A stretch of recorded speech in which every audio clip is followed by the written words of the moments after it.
Welcome back to another episode of the Casey Campbell podcast. Casey Campbell with you, of course. We are pleased to be joined by the man that swept this weekend's USF Pro 2000 races at Sebring. Of course, I'm talking about Myles Rowe, of course, the winner of the last three USF Pro 2000 races. Myles, how are you?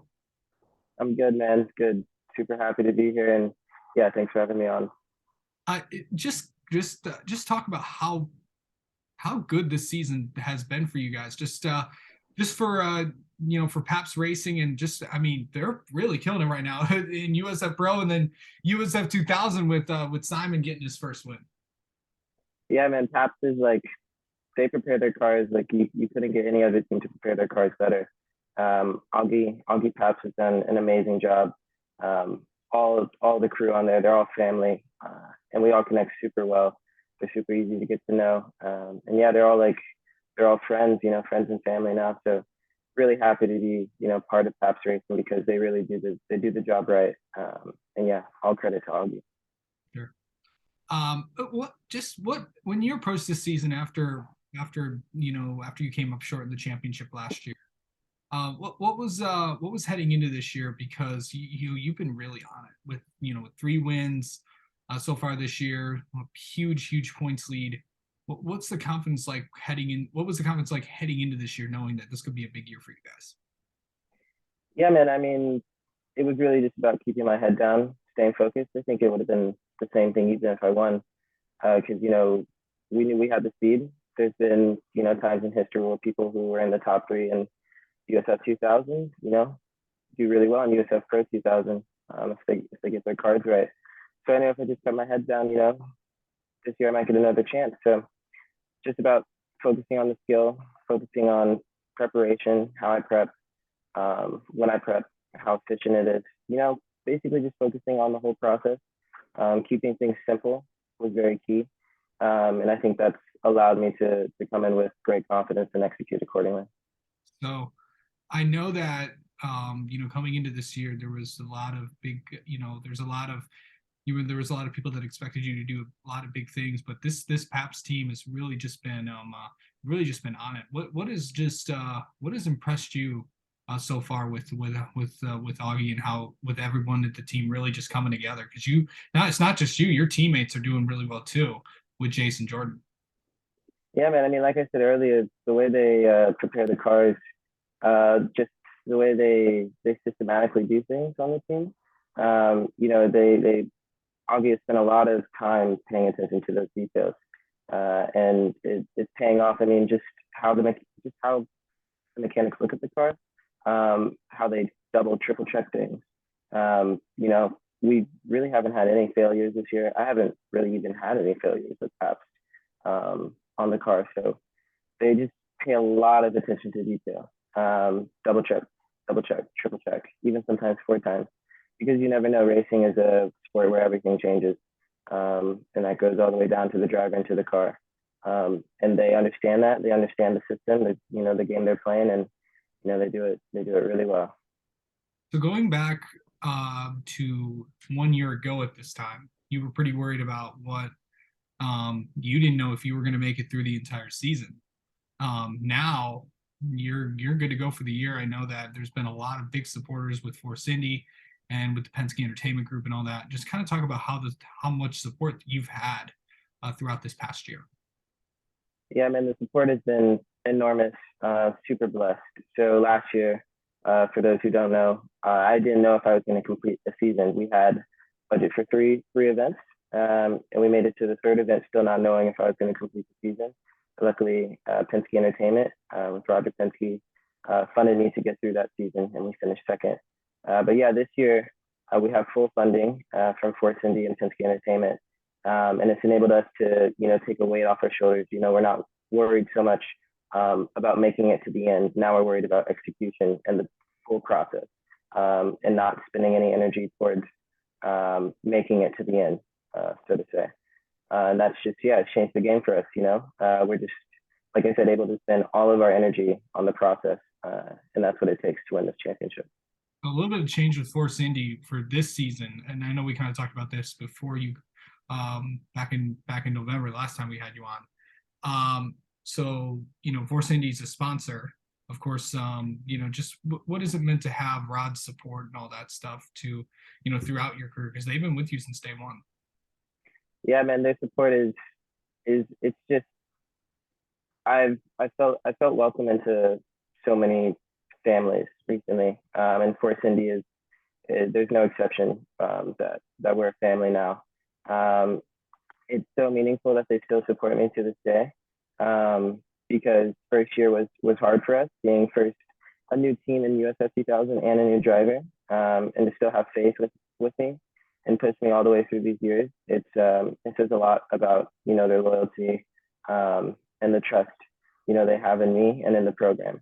And yeah, it gives me all the fuel to keep going, progress, and be the best version of myself. So I think the biggest thing is you have to look at these next few races that you have. With the Indy Road Course coming up, a track that you've done pretty well at. Then then we got Road America, Mid Ohio. You're going to go to Coda. I know you're excited, Yeah, and then yeah. Toronto and Portland as well. But just talk about these next few tracks coming up for you. Yeah, the next couple ones are going to be interesting. St. Pete and Sebring, they're very bumpy tracks. We seem to be able to dial in the setup pretty well towards those tracks with the bumps. But now we're going to more typical road courses.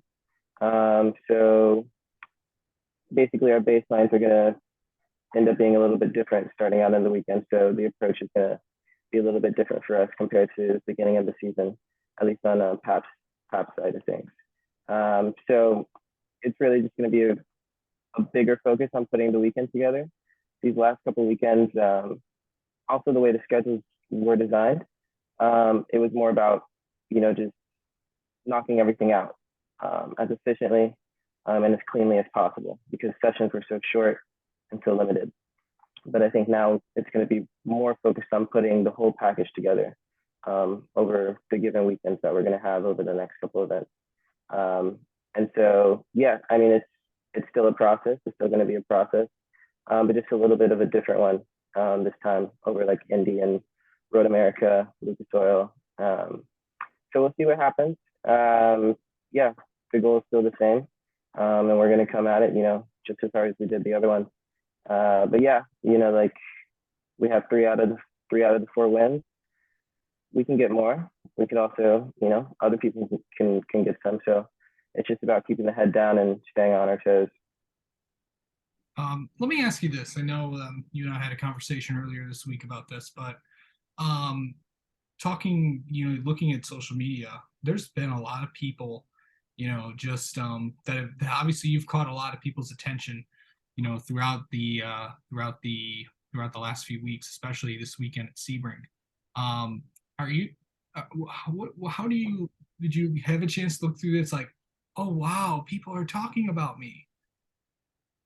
Yeah, it's really cool to see. Honestly, it's really heartwarming, because I know, if slash when things get bigger, the ratio could change. But I mean, I really see 99% all support from fans out there on social media. That's a very blessed thing for me to have right now. It could be a 50-50 split, or just I don't see really anything negative, which is kind of amazing in the world of social media when you think about it. So I'm just really blessed, and I just take it in and I just use it for fuel. I'm super happy to have such a support system beyond family and friends. People out there who are just genuinely like really watching and head down, and excited to see me grow out there on the track and off. And yeah, I just I try not to spend too much time on it.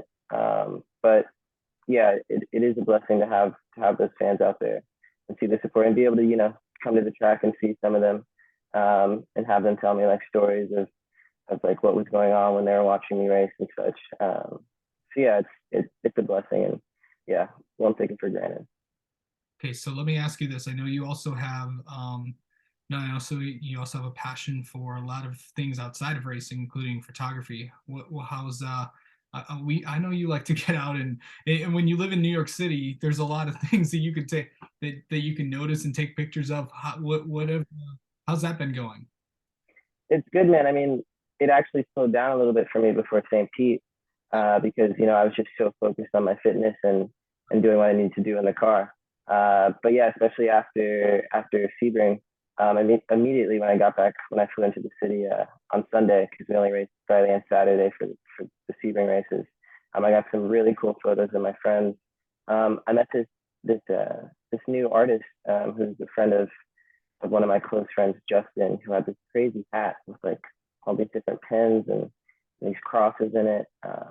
And I got really good photos of that. And that one was more of a portrait shot, which normally I do like full body. I'm really into clothes and fashion, so I like to highlight everything head to toe. But that one, like, you could really focus on his hat.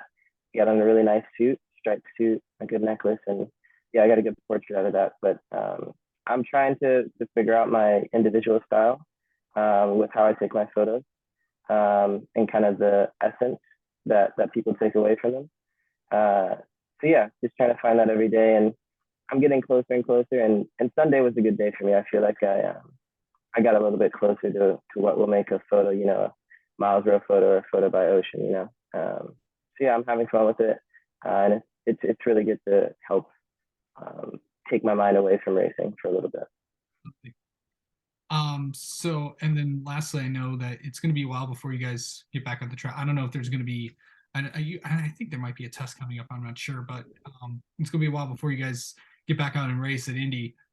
Just talk about that course for a second and your chances to continue the momentum that Pabst is on right now. Yeah, man, we have about a month or so of a break before Indy Road Course, and for me, it's just about staying physically fit. Keeping, doing reaction training, cardio, sort of a thing. Staying in touch with the team, obviously, and just sticking on my regime to do what I need to do when I get to Indy Road Course. Other than that, it's a good time to relax, take your mind away from it. We had a pretty, I wouldn't say intense preseason, but a pretty attentive one. There was a lot of things we had to take care of. And we did that for these first two events. The team has some time, to relax a bit, maybe hit up a beach if it's warm enough where they are, see their family. And yeah, I'm really excited that I got to get the double wins for them to go back home and take a breather. Absolutely. All right. Well, Myles Rowe, thank you so much for taking some time to talk with us today, and best of luck at Indy in about a month. Yeah, thanks, Casey. It'll be exciting. Appreciate you.